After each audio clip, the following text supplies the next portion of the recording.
Hello and welcome to ATARC's webinar series. Today, topic experts will share strategies on how to reduce barriers and streamline benefit management processes to reinforce customer experience. My name is Kirsten Kotsaruba, and I have the pleasure of moderating today's panel. ATARC stands for the Advanced Technology Academic Research Center, and ATARC is a nonprofit organization that facilitates collaboration between government, industry, and academia in order to accelerate technology modernization initiatives. We provide ongoing opportunities for cross-agency collaboration through on-site interaction, learning, and market research. I would like to welcome all of our attendees today, and a special thanks to Nicole Burnman, Michael Cleo, and the entire Salesforce team for helping us make today's event possible. This afternoon, we are going to hear from our panelists. We will have a Q&A session. We will also pop up a few poll questions for our audience to answer. So that being said, please respond to the poll questions if you'd like to receive your CPE credit for attending today's event. And feel free to utilize the Q&A option to submit questions of your own. Panelists, I talked to you in our prep call that if you want to go ahead and respond to the questions via typing, since we have a lot of panelists on today, you're more than welcome to have at it. I'm sure they'd love to hear from you. But to kick things off, I'd love to start with a round of quick introductions. So I see all of our panelists are on camera now. Awesome, great to see the faces. If you could share with our audience who you are, what agency or organization you represent, and what your role is there. I think that'd be a great way to start things. So maybe we could begin with Jane, please. Good afternoon, and thank you for that. My name is Jane Zentmeyer. I am the Chief Enterprise Architect with the HHS, Health and Human Services Office of Inspector General. Thank you. And over to Victor. Good afternoon, everybody. I'm Victor Parker. I'm the Deputy Associate Administrator with the Office of Field Operations at the U.S. Small Business Administration. I am responsible for SBA's 10 regional offices and 68 district offices across the country and U.S. territory. Great. Let's go Ryan next. Good afternoon, everyone. My name is Ryan Korn. I serve as the Senior Cloud Architect and Product Manager at the Bureau of Industry and Security. We handle export control and administration, so think countering Russia, semiconductors to China, that sort of thing. In my role, I'm responsible for designing the technologies that underlay a future state of high-quality customer and employee experience. I just want to also say on a personal note, I see Victor smiling and Guy as well. Had the pleasure of working with both of them at SBA. Guy in particular, I can't believe it's like 6 years ago that he was introducing me to the IT world of the federal government. So just really appreciative and got some great panelists on the call to learn from today. Love it. Let's go Guy next. All right. Yeah, Ryan took my thunder there. I was going to say it's great being on a panel where I've worked with half the panel already in my career. But I'm Guy Cavallo. I am currently the Chief Information Officer over at the Office of Personnel Management. That at some point, every federal employee relies on us because their retirement will come through OPM. They may not have been hired by OPM or been onboarded, but sooner or later, everybody relies on OPM to do its mission. We are going through a massive digital transformation focused on improving the customer experience.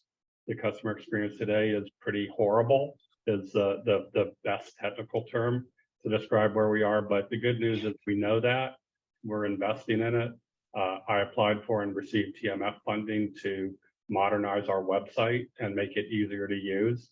So we're headed on the journey to be there and appreciate everybody on the panel joining us today. Thank you. Let's hear from Dami next.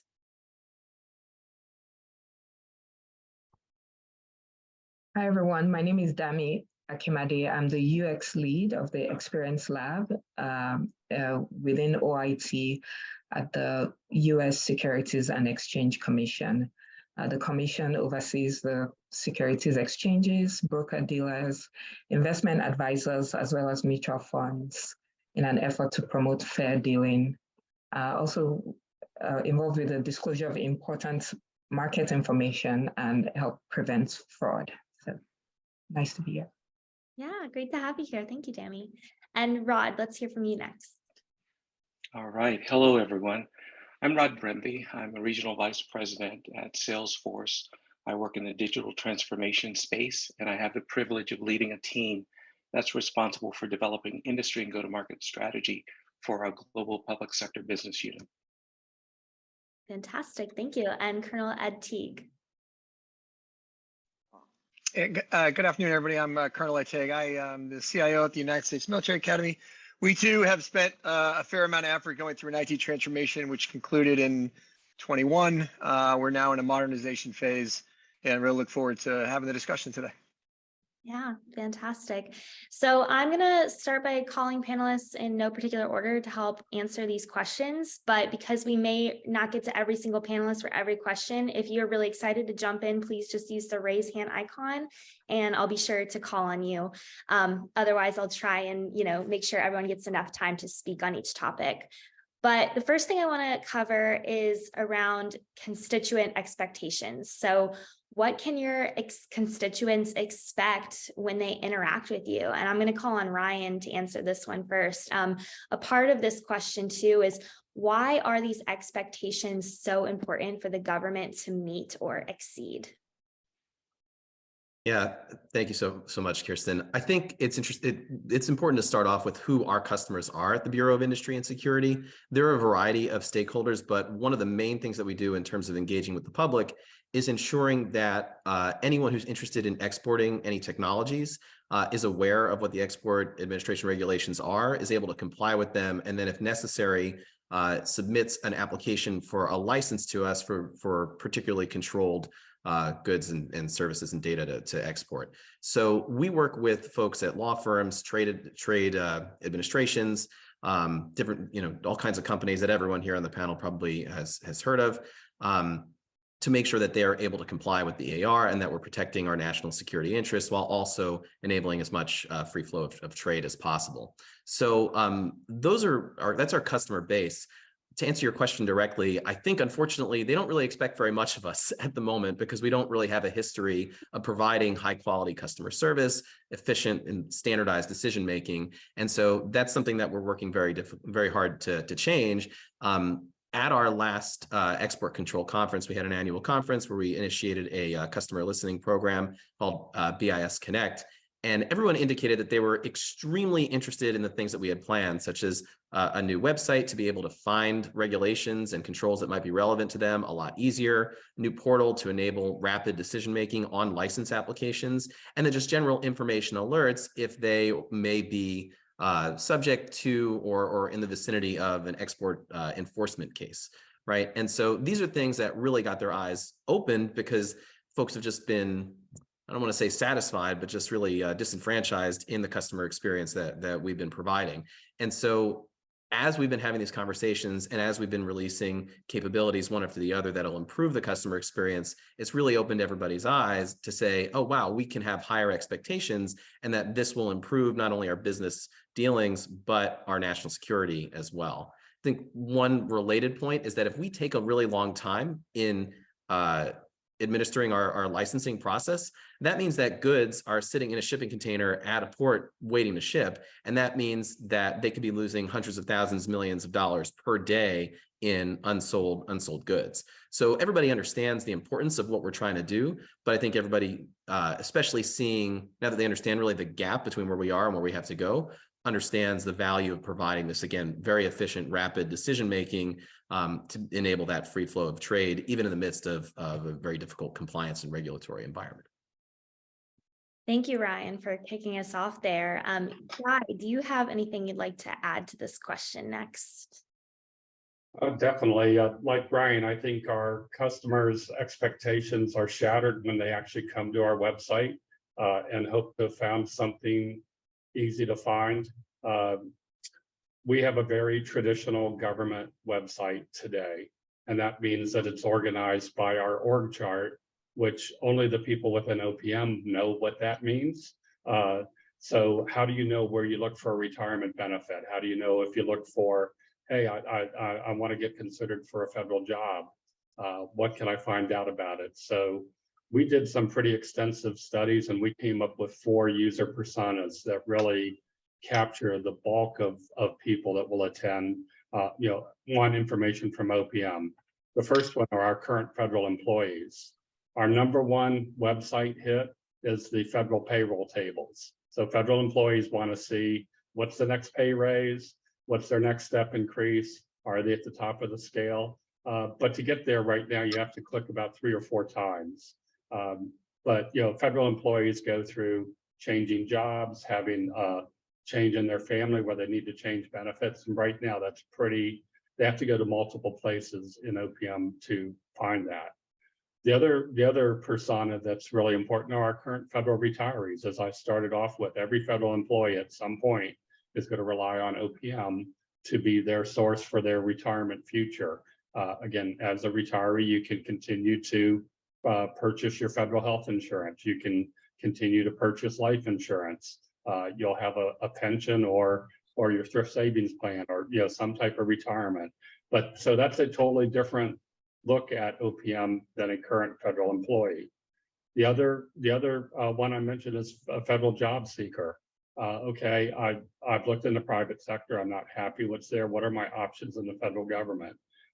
Instead of hopping from agency to agency, we want to make sure that coming to OPM, a new job seeker can find everything that they want to know that, oh, I should consider a federal employment and be able to apply for that. And then our fourth group are the agency HR professionals that are out there now.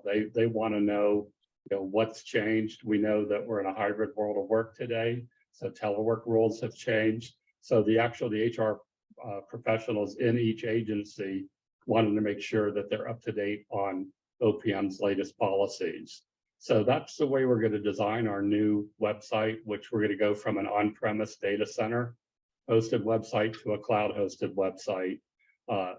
Definitely there's other requirements with that, but when we look at those 4 customer experiences, that covers the vast majority of people that want to come and get information from OPM. Thank you, Guy. Colonel Teague, can we hear from you next on either what your constituents can expect or the importance of meeting and exceeding those? Yeah, sure. So I'll make it a little folksy here, but your enemy. Wow, that was a Freudian slip, huh? So your customers, jeepers crow, so sorry. Your customers want everything free, now, easy, and perfect, right? They do. And the problem is, and I grew up flying helicopters in the Army, I couldn't go home and fly a better helicopter, but I can go home and have a better experience on IT than I can at work. It's just the way it is, right? And there's a bunch of reasons, right? It's not all because there's an evil something trying to undermine what you're doing. But it's important to understand that gap is there and it's palpable and it's measurable and you can see it every day. So that's the expectation each day is maybe they're not worried about compliance or cyber and all that stuff, but to them, ease, right? So that really is what you have to meet and exceed. Is there's this bar out there that's being set, and they're saying, but I'm doing everything on my phone and for my bank or for betting or for health or whatever, and then you come to work and you make it hard. You tell me I can telework, but I can't really telework, right? So that's what matters when you talk about your constituents. And the other piece is, don't assume what the constituents needs. I mean, Ryan and Guy in particular pointed out, you've got to do stakeholder analysis. You have to shape what that constituent wants to do. And then, oh, by the way, there's no mountaintop. That constituent may want something completely different based on a number of different factors in some period of time. So if you aren't in a place where your pace is change, and that change is driven by the requirements of your organization, certainly all the compliance you have to do, that's what matters. And the last thing I want to point out is this, particularly when you're in a high compliance organization, and I'm not going to speak for Dami or some of these other folks that have to comply a lot more than me, right? I'm at a college.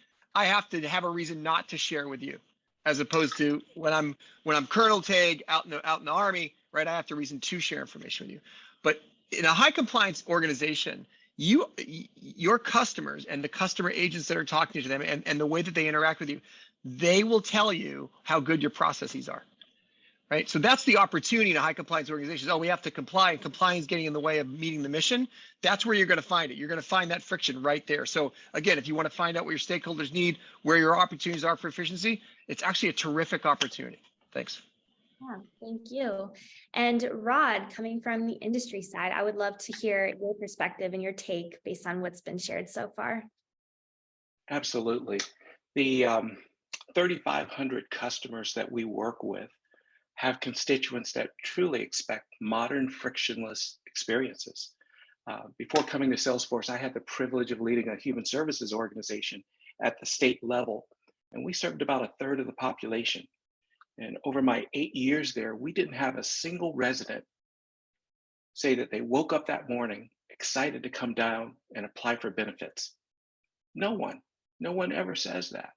In fact, many really expressed a sense of dread because something has gone wrong in their life or the life of a resident or a family that forces them to seek assistance. So constituents need and expect eligibility determinations to be fast. When people are seeking benefits, they're often requesting care or assistance that's absolutely critical.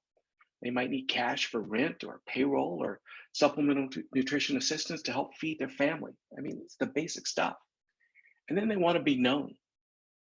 Caseworkers or frontline employees need to have a 360 point of view of the person or the family they're seeking. People want to be centered in that interaction.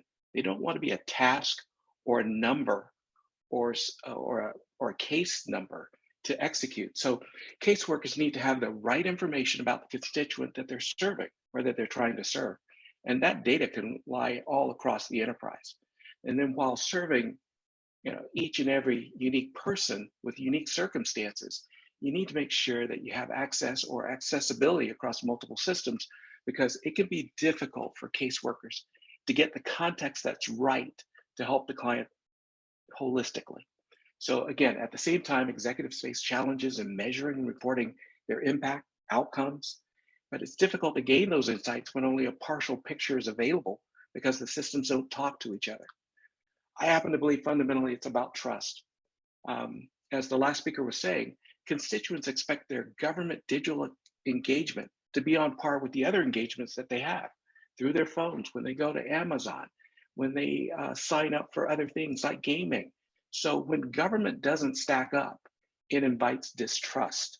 So that's what the constituents of our customers are looking for, is a trusting relationship where they're known and it's a frictionless interaction. Thank you so much, Rod. And we have a few more minutes to kind of stay here for a little bit. Dami, did you want to weigh in? I saw you kind of nodding your head along earlier. Do you have anything you'd like to add? I was just agreeing with what the previous panelists said, that ease of finding information and getting benefits. And along with that comes with, they're expecting the quick response time as well as that human touch, right? We've received those no reply emails with no name or no way to, follow up. So something people are also expecting is that you have knowledge of the issues they are experiencing and how to solve them. And if you can't, you know the right people to send them to. And the follow-up is something I think is huge, because even when you do send them off, did that group actually meet their need? Did they resolve the issue? And I think people would appreciate that. It's important for us to meet or exceed needs, because our constituents, they pay taxes that these benefits are being used, funded. We use their taxes to fund these benefits. So there's that expectations there. And in order to meet those, I think we start by identifying the areas we do meet expectations and the areas we don't meet expectations, because everything is not all bad, right? We may be doing something good in another area, so we can copy that over, whether it's in the same agency or another agency, and copy what works and then improve what doesn't. Well said. Thank you so much. I am going to go ahead and call for our first poll question. So for our audience at home, this question is, what is the biggest inhibitor to your customer experience goals? So please take a moment to respond to our poll question. And then Victor, I'd love to hear from you first on this next question that I have. It is, what does a modern benefit management system look like? As a follow-up to that, if you want to add, is what steps should an agency take when modernizing its benefit management processes? So if you could just kind of start with what the modern benefit management system looks like. Excellent question. I think, small businesses we're kind of a unique group of constituents that we really work through in the Small Business Administration, just because not only the number of small businesses, but there's such a variety of levels in terms of the type of industry and maybe the size of their business, where they're located, the current economic environment, if you will. There's so many variables that we need to be able to address when we look at how do we really modernize and make sure our services are reaching our small businesses. And so, the key is really making sure that at the district level, at that local level, that point of sale, if you will, that your folks have those resources and that you have actually taken the opportunity to not only find out what your constituents need, but also what does your team need internally. That's really, a more what I'm going to call customer-centric approach is absolutely key in making sure that accessibility is user-friendly. We have to, de-governmentize, if you will, the systems that we set up and making sure that there is a synergy. And what we're working on at SBA is really a single point of entry for our small businesses, so that once they have engaged and entered into our system, regardless of which service they are receiving from SBA or SBA's stakeholders, they're able to actually grab that information at the same time. Currently, where we are now, if a small business calls and is asking about their certification, for example, someone at one of my district offices would actually have to log into a separate system to try to find out what's happening with their certification. And if that particular business also has a loan, they would have to then log into another system and try to somehow find out, the status of that particular loan. And I think in SBA, all of our services are not what I'm going to call in-house. They're not internal. We are heavily dependent upon our lending partners. We're heavily dependent upon other technical assistance partners that we fund and that we work with, and we, obviously collaborate with them. But a lot of the processing is happening with a third party. Yet our constituents are expecting us to have the answer. So our ability to be able to communicate and make sure our systems are in lockstep with our lending partners and other resource partners, if you will, is also a critical point, because at the end of the day, to the small business owner and to our constituent, it's really your folks, your team. SBA should have the answer. It's an SBA loan, regardless of bank ABC or 1, 2, 3. It's an SBA loan. You all should be able to give that answer. So we have to be very focused and engaged, not only internally, but also with the private sector as well. Thank you, Victor. Jane, I'd love to hear from you next on this question. Do you have anything that you'd like to add?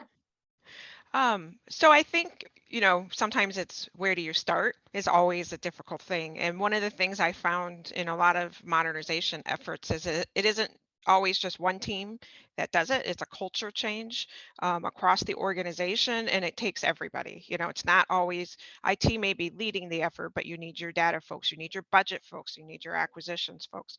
And so the true change and true modernization, a lot of times I think we tend to do it a little bit out of step. If we were all dancing the polka at the same time, it would really, really help us out. But it's really important to kind of bring everybody to the table and have everybody understand the goals, particularly with anything when you start talking about moving off-prem, on-prem, or into the cloud and things like that. I think as some of the other folks have noted, a lot of the modern benefit systems, they're definitely more focused on the user experience. What does the user want? Who are our users? We need to make sure we're designing systems not because it works for us. We're designing it so it works for our constituents that are out there. A lot of the folks at the HHS OIG, our public constituency is, we have our other operating divisions who read our oversight reports. We also have a lot of folks who, don't like what their insurance companies did or think there's fraud and, report those things through our hotline. So we have a number of different user groups that we also have to make sure we understand as we work to design our website and make sure that they have a single point of contact, hopefully, from where to go and don't have to figure out where they need to go to do what they need to do. So I really think making sure we have the user experience, human-centered design, there's a lot of those buzzwords out there, but also making sure your organization is ready for the change to come. Absolutely. Thank you. Let's go Ryan and then Rod. Yeah, just to add on to something that Jane said that I thought was particularly salient was making sure everybody's dancing the polka at the same time, right? And the importance of having internal alignment and then using that internal alignment to build towards the employee experience, because oftentimes the employee experience defines what that customer experience is going to be. And I think to Guy's point earlier, there are some things, for example, on OPM website, BIS website, whatever, that might not have anything to do with the employees, but when they're and only has to do with the customers. And so sometimes those things need to be segregated. But for example, in Victor's case at SBA, in our case at BIS, we have folks that are coming to us for services. And so they're naturally going to be engaging with employees. And so, for example, if we don't have the internal systems, in our case for license management, where we say, okay, this person is applying for a license that's relevant to China and to semiconductors. Well, here are all the considerations and here are all the data and here are previous decisions that were made by the agency on similar licenses. Then firstly, it's going to take a lot of time for that licensing officer to find that information themselves. Oftentimes they're going to be repeating the search process that they and other analysts have done before. And then at the same time, odds are they're going to be making non-standard decisions, even from their own previous decision-making, not to mention from their colleagues, because they're being presented with, sort of decontextualized information that again, doesn't have that sort of broader information surrounding it. And so, okay, that's important for that employee experience, but, we've only got 400, 500 employees at BIS. How does that translate to the 60 to 80,000 folks that we deal with externally who are exporting? Well, once again, if we're not making standard decisions, if we are not making efficient decisions, if we're not considering the whole context of information that should be considered, like it's not on the employees. I don't think it's on the employee's fault. I think it's up to us in the technology and customer experience world to serve that up to them. But I think that the downstream result is that customers, again, as Rod was mentioning earlier, lose trust in the services that we can provide and just sort of, roll over and say, well, I guess I have to deal with this. It's the law. I hesitate to say that some of these experiences could necessarily be delightful, but they certainly could be made like efficient and with clear standards and expectations in a way that they're not right now. And so I think as we consider building out future forward-thinking customer experiences, in many cases, it also has to start with what that employee experience looks like so they can provide that experience to the folks they're engaging with on a day-to-day basis. Thank you.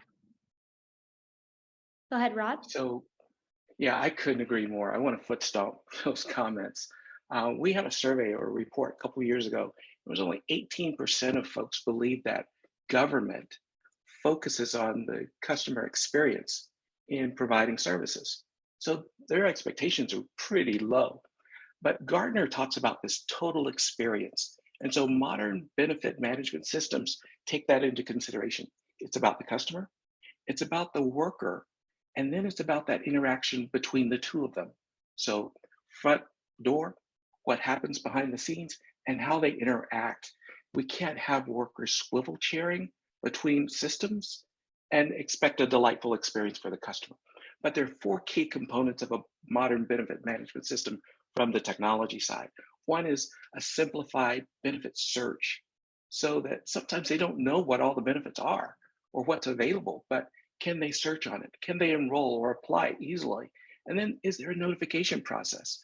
Because often a person will submit an application and then call and burn up capacity in a contact center, just checking in to see if they got the application and what's the progress of that application. So you can harmonize your systems by developing a notification process at the outset. So one that matches individuals to the right programs fast with pre-guided screening and application processes and notifies them of the progress of their application. That's one, that's big. Two, automated eligibility determinations and benefit disbursement. If it takes a lot of time to determine eligibility, it defeats the purpose for which the customer is really coming to get served. So you got to have some tools that can do that automatically as well as disperse quickly. Three, digital case management. That helps to boost caseworker productivity. Again, as a swivel chair between systems, it really removes that engagement with the customer. And so let's make it easy. No wrong door for the constituent, but then strong coordination with partners that provide those services. Maybe it's through the fiduciary role. And then lastly, you got to have the insights. You got to have the analytics, but real time to understand program performance and also to mitigate fraud. Sometimes people will check your systems out to see if they can get benefits when they're truly not eligible. So if you have the analytics to determine that you've got some outliers here, you can mitigate that up front. So those are the 4 components of a modern benefit management framework or system. Thank you, Rod. And Dami, I see your hand is up. Yeah, the things I'm going to say, I think also are covered by what Rod mentioned, but this idea of a system being able to push information out to the users, I think would be ideal. Say, for example, the data shows a change in status for a person, then the individual can be provided with available benefits, or better yet, trigger some actions on behalf of the person. So the burden is removed from the user. You can opt in users automatically and, while providing the opt-out. Having all this information available for the user if the person is seeking if so very little input is required from the person. I have to go look for my tax documents to find out what, if the system can pull up the information I need to make it easier. And, an example, like if my insurance is supposed to cover like the COVID test, I expect to just be able to go up, show my card, and then I don't pay for the test, right? Compared to what's that's ease of use compared to me having to save my receipt, save the box, take a picture of the box, fill out a form, send it in. That's my reality, actually. So that would prevent me from getting that reimbursement. So anything we can do to make life easy for the user, the customer, and also highlighting the employee experience, because that helps us serve our customers. So yeah. Yeah, thank you.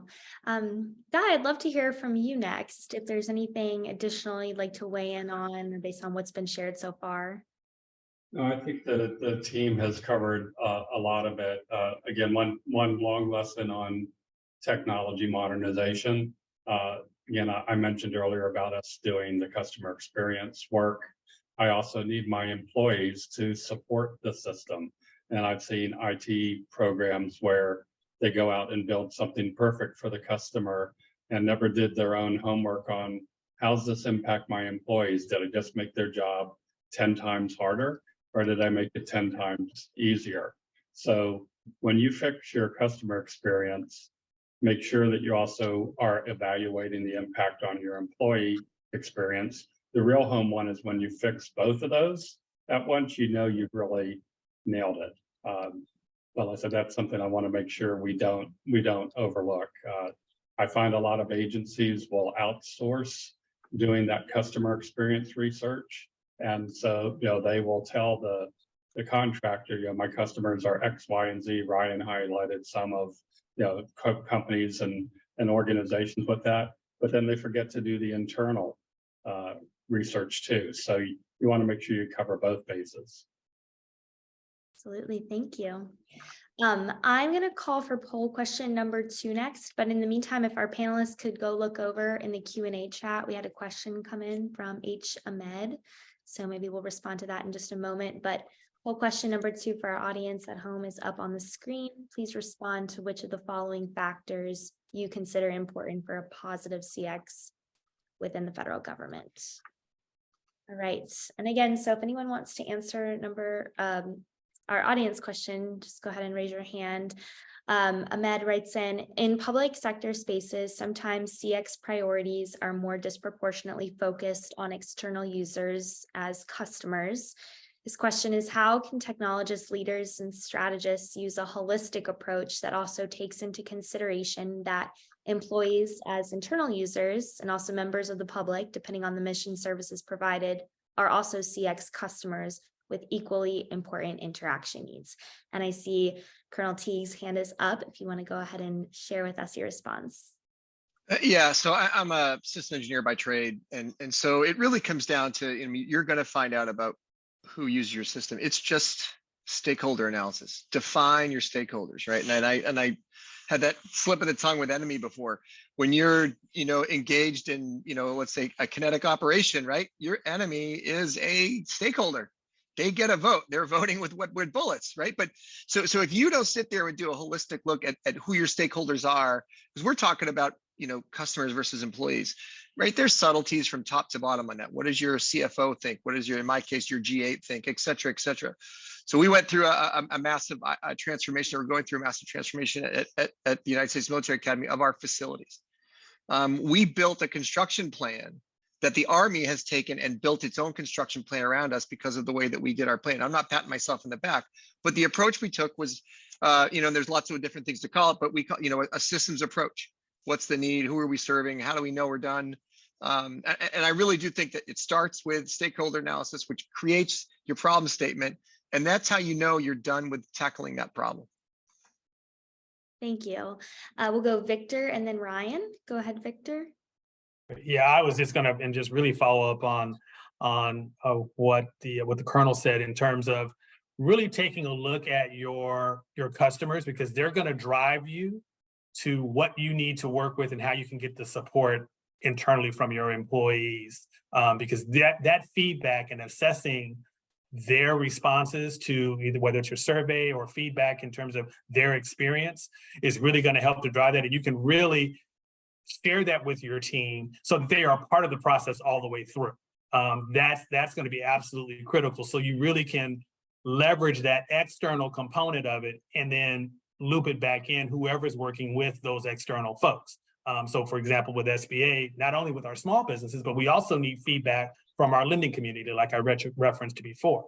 But again, I have a team of lender relations specialists that also work with the lenders. So I can then verify, if you will, or at least get a much more in-house perspective on what that lender is experiencing from my own team. And that's how you start driving towards solution. So it's got to be that connection of the folks that are interfacing with those customers, and then leveraging feedback at all levels of your chain, even in the private sector. Even if you're making widgets and you sell directly, but you also sell through distributors, for example, you need to be able to get that feedback not only from the end user, but you've got to get that feedback also from your distributor. And it's a very similar approach in driving in, again, what the employees who are working with those individual chains, if you will, from the external perspective to drive that holistic approach moving forward. Thank you. Ryan, please go ahead. Yeah, just building on what both Victor and Colonel Teague had mentioned, this idea of a systems approach or a holistic approach, I think is incredibly important, because that also enables you to identify other opportunities where you can maybe kill two birds with one stone based on what other stakeholders, employees, customers, enemies, we experience that situation in our line of work as well. What they are communicating to you and what your needs are as an organization as a result of what they're communicating. So, for example, we have a vision of establishing a data ecosystem where we've got our data underlying our mission applications, of course, but also available for reporting, for analysis, for machine learning, and then all of that feeding back into this broader ecosystem of ensuring that customers get the experience they need and that we're able to clearly understand the work that we're doing, right? Well, because we had that vision, we had a situation about a year ago now where Congress came to us and said, well, we need some more advanced reporting on the way that you're handling export licenses. And if that had been examined and reviewed in isolation, it's entirely possible that we would have set up sort of a one-off solution that only served the congressional reporting need. That would have been useful and important, obviously a critical stakeholder, right? But would we have also been able to take advantage of a number of other benefits? The answer is no, without that vision and without that holistic and systemic approach. So for example, in our case, we were able to stand up a data lake and a data ecosystem capability and sort of the initial impetus for that was this congressional reporting, but now we're able to fire out internal reports that we weren't able to do in a more meaningful way. We're able to more seamlessly exchange data with our partner agencies, which is super important as we're trying to impose like a worldwide export control regime, and not to mention just internally, but across the globe as well.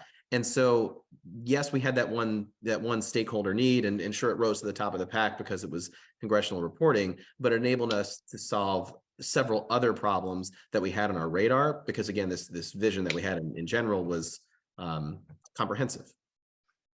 Thank you, Brian. Gimme, let's hear from you next. I just wanted to add that this kind of highlights Jane's comment on this culture change, or the cultural change of the organization, because when we are all thinking about our customers, right? Because there are some of us who serve our colleagues. We don't necessarily deal with the external customers. But if everybody's of the mindset, who am I serving today and how can I make their life easier, right? Or how can I make the processes they engage with smoother?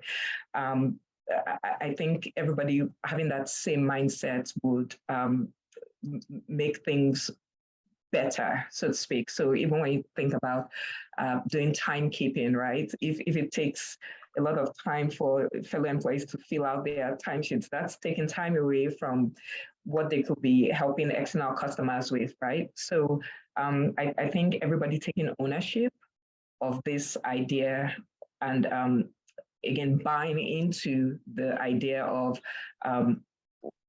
customer service being applying to their particular job. Who am I serving today? And I think that would help take the focus, not just, include the internal folks too, and not just make it external. Yeah. Thank you. All right, we have time for probably one more question, but then I'm going to call for our third and final poll, if we could get that up on the screen. What technology solutions best support your agency's CX goals and strategies? So again, for folks at home, please respond to that. And then for my next question, maybe Colonel Teague, if you could kick us off here. I want to cover what are some considerations when selecting a technology platform for benefit management? Yeah, that's a good question. So I mean, we're all technologists here, but I think we all know around the table that you can't rub, frosting on garbage and call it cake, right? So if you don't have good rationalized processes, if you aren't able to execute your function without the technology, at least, in terms of how you're doing your business processes, right?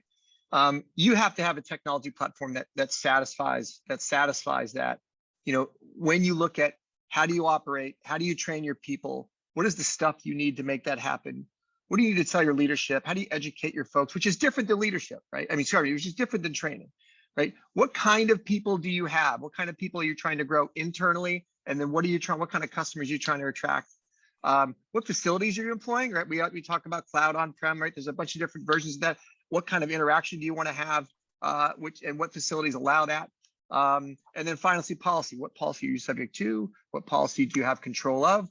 When you kind of put that all together, right, that'll yield a solution, and that solution will employ technology. But to me, I don't start with the technology, right? The technology is an outcome of that analysis. Thank you. Who else wants to jump in? We have time for one or two more responses. Rod, I saw your hand go up. I can jump in. Yeah, I couldn't agree with Colonel Teague more. It has to begin with the planning process, the change management. Otherwise, you're going to pave the cow path. So several considerations. If you have that in sync, you need to focus on time to value. Those are the considerations that customers are looking for and seeking today, because COVID kind of spoiled folks. They were able to put systems together quickly. And so now they want to go fast all the time. So they're looking for weeks and months for implementation, not months and years. Can the agency reuse the system components of the platform? That's critical. Can the agency take advantage of a purpose-built, best practice public sector foundation so that they don't have to start with a new data model or build their own data model, but they can use a data model that is akin to public work? What's the cost of implementation? Sometimes it's separate from the cost of the software. And then what's the total cost of ownership? That's that cost feature and that speed to value construct. Secondly, extensibility, flexibility for future uses. Ryan talked about congressional reporting, driving an outcome to go to a data lake. Well, the ability to make changes because new program priorities will happen. Legislators will begin to tinker a little bit. Administrative priorities will shift, but can you do that with clicks and not code? Can the platform be responsive and configurable for most organizations require change requirements? And then the system that places the individual or family or the customer at the center is fundamental. They can't be seen as a task, or staff may view that as a number and not realize or connect with the need that's behind that benefit request. How comprehensive is the ecosystem? Support systems, the people who are working in the same space in the technology.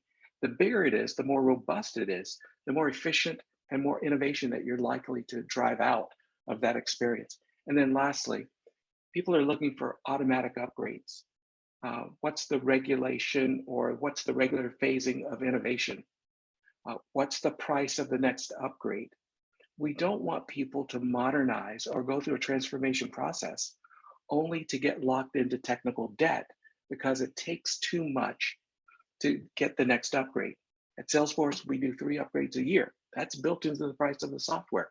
But we need to make sure that as organizations go through these fundamental digital transformation cycles, they don't just go to another level and then have to deal with the technical debt that accumulates. Those are the functions and systems that, or components that I think people are looking for as they're trying to source technology platform for benefits management. Thank you, Rod. All right, last 2 comments here before we go into our takeaways, but let's go Guy and then Ryan. I think I should go first, just so that Guy can have the last word. I think. Okay. Great, listen, Ryan. Yeah, no, I would just want to put in a plug for my most important factor in any kind of technology decision making to underlie ultimately what the experience and technical benefits will be, and that is reduction in sprawl. I despise sprawl more than anything, especially with my history being at smaller and typically less resourced organizations. Just to give you an example, at BIS, when I first started, we had 5 separate networks and operating environments for a bureau of 400 to 500 people, which is crazy. And you might say, like, well, how does that affect the customer experience? Well, okay, we've got 5 separate networks, but it's not just we're dealing with 5 separate things. We're dealing with the relationships between each of those. So that's an exponential increase of things that we're dealing with. Then you've got the security for each one, the policy for each one. Users have to access each thing. Data might be residing here, but the actual, email and other capabilities might be over there. I mean, so that level of complexity, I think, is really not sustainable. It's not secure internally, but the end stage of that is that you are draining all your resources that you could be putting into a positive customer experience. And so, obviously, as technology develops, and even like current state, right? You might not have all the tools at your disposal that you need to do your job and achieve your mission, and that's fine. Expansion, I think, in that scenario is not a problem. But expanding beyond the tools that you already have to accomplish those, to accomplish the mission, I think requires very, very serious consideration because things can quickly spiral out of control. So that's my main factor, not my only factor, but my main factor in considering these sorts of things. And Guy, last word, please. All right, I was going to say, first of all, it has to be cloud-based. I mean, following cloud first, cloud smart. The latest thing is the National Cybersecurity Directive that tells all agencies to go to the cloud. So whatever platform you decide to go with, it's got to be cloud-based and not a local data center hosted. And the world's continuing evolving. What was a good decision 2 years ago? Again, now you have to rethink it. Going with the what I recommend to this group, the attendees, is don't just look at solving this benefit platform. You have to look at your enterprise, because if you end up having to buy the top 3 leading case management solutions, you're going to end up paying software licenses that cost more for a single user than buying them a new laptop every year. So you don't want to do this in isolation. You want to look at where you are in your enterprise and try to standardize as much as you can, because the licensing of buying multiple products, Ryan highlighted this a little bit earlier. You don't want one product to solve this problem and then another product to do the second problem. And my last advice is you have to change your business practices. If you go with a benefit system or a case management system, and you end up custom coding so much to get around that vendor's core system, you're doing it wrong. If that's the case, then don't buy the system and just go custom code. You want to keep your code to low code as much as possible. Change your business practices so that you're not custom coding something way beyond what it was built, because you're as Rob said, your long-term operational costs will end up eating you alive, because even like with Salesforce, for 3 updates a year, that update might break your custom code. So now you've got to go back and redo that custom code 3 times a year. But that's what we're going to try to do, is not, if we're going to build something, it's going to be built without a platform. If we're going to use a platform, we want to use 100% of the platform and minimize the custom code. Well said. Thank you. All right. Perfect timing too, because now you all have 1 minute or less to share with our audience your final thought or key takeaway from this discussion that you want to leave everyone with. So, Victor, we are going to start with you, sir. All right, I know I get to go first. Well, what I will say is I think my co-panelists did a phenomenal job in really outlining what we need to do. But I would just suggest you take 3 things really into consideration. Number one, you can't understate the necessity for change management. I think Rod talked a lot about that, but you've really got to make sure that you're always, we're pressured always to go really fast. And we always, we've got all these deadlines, we got to move. But don't underestimate the necessity for coming up with a change management plan and doing it right the first time versus going really fast and then having to go back and fix it on the back. That is just absolutely critical to have that change management plan. Secondly, I would say, that buy-in across the board throughout your organization, your enterprise, your ecosystem, it's got to be intentional. Don't make it a survey exercise and you ask for everybody's input, but you really don't take the time to look at what the feedback that you're getting. That buy-in has just got to be intentional across the board, and there's got to be time to assess it. And finally, be as nimble as you can as you're thinking forward. Be as nimble as your constituent, as your employees, as your stakeholders, so you can provide those tools that you can be the best you can be with the priorities of your organization. So those would be my 3 kind of takeaways for the group today. Perfect. Thank you. Colonel T, you're up next. All right. So there are these cycles of modernization or evolution. It depends on what you're doing, transformation. Know why you're modernizing. It's very easy well, while you're doing that, do this too, right? You have to, when you're going through a cycle, make sure you say, oh, actually, that is not why we started modernizing. I love you. You're great. We're going to fix it. But make sure you do that. It helps out your employees. It helps out the folks that you're transforming with. Put lots of sunlight on everything. And that goes back to, kind of the systems approach, right? So when you're sitting there in dev, when you're grabbing information, when you're doing your sprints, put sunlight on it, get the right folks in the room to validate what you're doing and give feedback and, get that culture of candor that's there. So you can, quickly go out, generate a capability, hone that capability, and then move on to something else. And then finally, good stakeholder analysis. As we talk about our customers and our employees, good stakeholder analysis is talent management. When you do your stakeholder analysis right, people are going to want to come and work to you, either because of the benefit that you're giving your customers, or as an internal stakeholder, I want to be there because I can do X, Y, and Z. And it also helps you and your leadership understand what it is that folks are looking for. We're all fighting for talent, right? I'm only 50 miles north of a small city named New York. We're all struggling to get talent, right? And so use that as part, stakeholder analysis is more than, again, just we make this thing is awesome, my customers happy. Thank you. And Jane, you're next. So with the one takeaway concept, because there's probably many takeaways, but I think I would focus on the importance of UX and research. You don't want to spend a lot of money, time, and effort modernizing only to build something that actually doesn't really work for anybody. So, and it happens far too often. And then to also build that into the building and the modernization process, it isn't just UX at the beginning and then forget about it the rest of the time. This is where agile development does particularly well, because it's part of every sprint. If you do it right, you always are dealing and working with user research as you go, not just once at the beginning, once at the end, or when people happen to think of it. So that's would probably be what I would take away from it. So thank you. Awesome, thank you. And Dami, we'll hear from you next. As a UX lead, that's awesome to hear. And that's exactly what I was going to share, that you want to know your internal and external customers, your stakeholders, and learn their pain points through research, because you really can't design for an experience you do not understand. So that's my takeaway. Thank you. Ryan, let's hear from you next. Yeah, just continuing on this trend of just one, I think debating facts versus debating feelings, and understanding what the facts are. What are the experiences that your customers are having? What are they looking for? Same goes for your employees.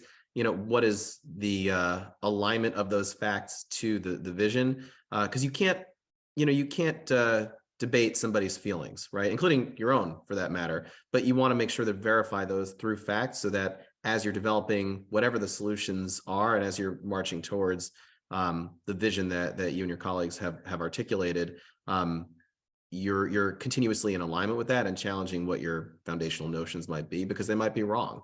And the only way to find that out is through the data, through the research, and then that's what will lead, I think, to the most positive outcomes.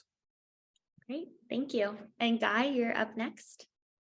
All right, one theme I think everybody's hearing from this group is that we all want to make that customer experience and that employee experience better. So if any of you out there believe that you're alone and that your agency website is one of the worst ones out there, I think you heard from all of us that we all see the need for tremendous improvement, and you can't fix a problem unless you admit that you have the problem.